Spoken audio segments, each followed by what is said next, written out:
Hi friends এই দেখো আজকে কি নিয়ে হাজির হয়েছে তোমাদের সামনে এক ঝুড়ি পেয়ারা। তো দেখতে থাকো, পেয়ারাগুলো কিন্তু এখন মাখাবো, মানে আমি মাখাবো না, জুই মাখাবে আজকে পেয়ারাটা। তো তোমরা পুরো ভিডিওটা কিন্তু দেখতে থাকো।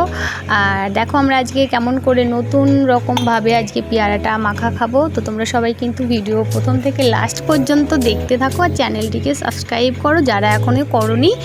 আর যদি ভালো লাগে ভিডিওটি অবশ্যই কিন্তু লাইক কমেন্ট শেয়ার করতে ভুলবে না। তো চলো ভিডিওটা পুরো দেখতে থাকো। এই পেয়ারাগুলো এনেছে আমাদের পাশের বাড়ি একটা জেঠি শাশুড়ের গাছ থেকে। জেঠি শাশুড়িদের বাড়িতে কেউ থাকে না, উনি একাই থাকে, কতই বা খাবে। আর পেয়ারা হয়েছেও অনেক। আর দেখো আমার রাজা লেবুটা নিয়ে কি করছে। তো জুই কিন্তু পেয়ারাগুলো সুন্দর করে কেটে নিয়েছে, তার আগে ধুয়ে নিয়েছিল, কেটে আবারও ধুচ্ছে। তো ধুয়ে কেটে নিয়েছে ছোট ছোট করে। আর আমার ছেলে মেয়েগুলো দেখো কেমন করছে। আমার স্বর্ণ কিন্তু আমাকে আগে থেকেই দিয়ে দিল একটু কাটা পেয়ারা, সেগুলো কিন্তু আমি বসে বসে খাচ্ছিলাম। তো পেয়ারাগুলো কিন্তু খেতে খুব ভালো লাগছে। আর মানে একদম পাকাও না, আবার যে একদম কাঁচা তাও না, যাকে বলে ডাসা পেয়ারা, সেটাই এখন মাখা হবে। খুব সুন্দর কিন্তু লাগছে এমনি খেতেই, আর মাখিয়ে তো আরও ভালো লাগবে। তো কারা কারা এরকম পেয়ারা মাখা খাও তোমরা অবশ্যই কমেন্ট করে জানিও। আর এইসব মাখা জোখা, আমরা মাখা, পেয়ারা মাখা, এসব কিন্তু আমরা খুব ভালো খাই। আর আমের সময় আম মাখানো। তো দেখো আমাদের জুই কিন্তু কাজে লেগে পড়েছে, ওই করছে সবটা, পুরোটা ওই করছে। আমি শুধু বলে বলে দিচ্ছি যে এরকম করে কর, এরকম করে কর, ওই করছে সমস্ত কিছু।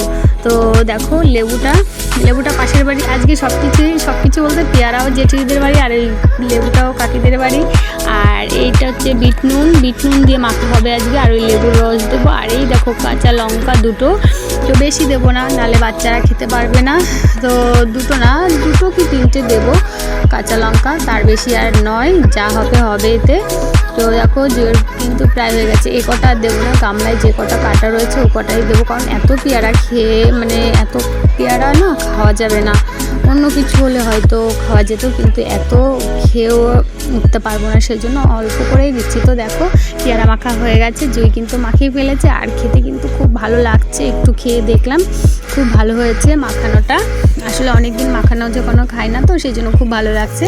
তো কাদের কাদের খেতে ইচ্ছা করছে কমেন্ট করে জানিও। আর খেতে ইচ্ছা করলে অবশ্যই তোমরা মাখিয়েও খেয়ে দেখতে পারো এরকমভাবে, কিন্তু খুব টেস্ট হয়। এর মধ্যে যদি একটু কাসুন্দি দিয়ে যেত আরও ভালো হতো, তো সেটা নেই ঘরে। আর সর্ষে বেটেও দেওয়া যায়, কিন্তু সেটা দেওয়া হলো না। তো তাও যা লাগছে খুব ভালোই হয়েছে।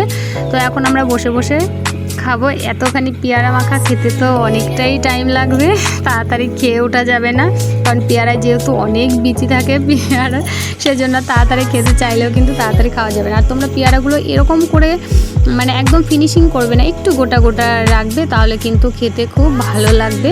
মানে যাতে একটু চিবোনো যায় সেরকম, একদম ফিনিশ করলে তো চিবোতে পারবে না। তো চলো ঠিক আছে, ভিডিওটা এ পর্যন্ত। ভালো লাগলে লাইক করো।